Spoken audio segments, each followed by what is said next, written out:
ರಥಸಪ್ತಮಿ ಸೋಮವಾರದಿಂದ ಶನಿವಾರ ಸಂಜೆ 6 ಗಂಟೆಗೆ.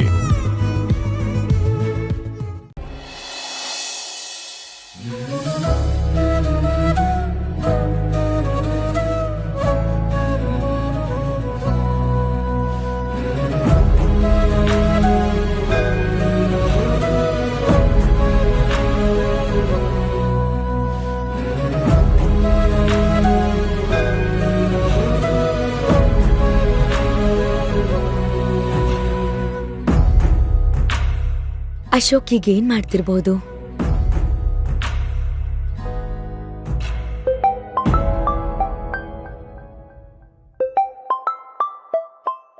ನೂರು ವರ್ಷ ಆಯಸ್ಸು.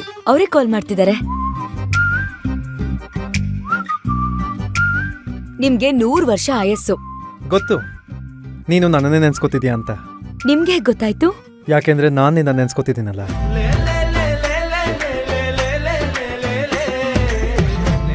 ನಾನು ನಿಮ್ಮನ್ನ ನೋಡಕ್ ಬಂದಿಲ್ಲ ಅಂತ ಕೋಪನ ನಿಮ್ಗೆ? ನಿನ್ ಮೇಲ್ ಕೋಪ ಮಾಡ್ಕೊಳ್ತೀನ ನಾನು? ಇಲ್ಲ, ಸುಮ್ನೆ ಕೇಳ್ದೆ. ಅದ್ ಸರಿ, ಎಲ್ಲಿದ್ದೀರಾ ಈಗ ನೀವು? ಶಿವಕುಮಾರ್ ಅವ್ರ ಮನೇಲಿದ್ದೀನಿ. ಓ ಹೌದಾ? ಭೈರವಿ ಇದ್ಲಾ? ಇಷ್ಟೊತ್ತು ಜೊತೆಲೇ ಇದ್ಲು. ಹೂ ನೋಡಿದ್ನಲ್ಲ, ಗಿಡದ ನೆನ್ಪಾಯ್ತು. ನಾನು ಅಂದ್ರೆ ಅಷ್ಟಿಷ್ಟನಾ? ಇಲ್ವಾ ಮತ್ತೆ. ನನ್ನ ಜೀವನ ಅನ್ನೋ ಕಾಮನ ಬಿಲ್ಲಿಗೆ ಇದ್ದಿದ್ದು ಒಂದೇ ಬಣ್ಣ. ಆ್ಯಂಡ್ ನೀನು ನನ್ನ ಜೀವನಕ್ಕೆ ಬಂದಮೇಲೆ ಅದು 7 ಬಣ್ಣ ಆಯಿತು. It has become colourful. ಏನು, ಜೈಲಲ್ಲಿ ತುಂಬಾ ಕವಿತೆಗಳನ್ನ ಓದ್ತಾ ಇದ್ರಿ ಅಂತ ಅನ್ಸತ್ತೆ.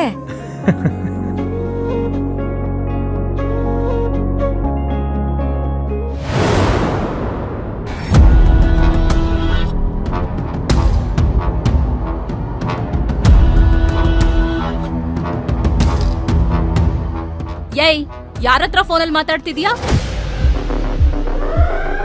ಹಲೋ. ನಾನ್ ಯಾರ ಹತ್ರ ಮಾತಾಡಿದ್ರೆ ನಿನಗೇನು? ನಾನು ನಮ್ಮ ಮನೆಯವ್ರ ಜೊತೆ ಮಾತಾಡ್ತಾ ಇದ್ದೀನಿ.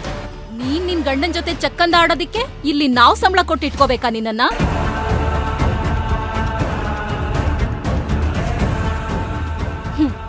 ಬೆಳಗ್ಗೆ ಏನೋ ಗಂಡನ್ಗಿಂತ ಕರ್ತವ್ಯನೇ ಮುಖ್ಯ ಅಂತ ದೊಡ್ಡ ದೊಡ್ಡ ಡೈಲಾಗ್ಗಳು ಹೊಡಿತಾ ಇದ್ದೆ. ಇವಾಗ ನೋಡಿದ್ರೆ ಕದ್ದು ಮುಚ್ಚಿ ಮಾತಾಡ್ತಿದ್ಯಾ? ನಾಚಿಕೆ ಆಗಲ್ವಾ ನಿನ್ಗೆ? ಓಹೋ, ಅವ್ನ್ ದುಷ್ಯಂತ, ಇವಳು ಶಾಕುಂತಲೆ. ಈ ಪ್ರೇಮ ಕಾವ್ಯನ ನಾವ್ ಕಣ್ಗಳಿಂದ ಬೇರೆ ನೋಡ್ಬೇಕು.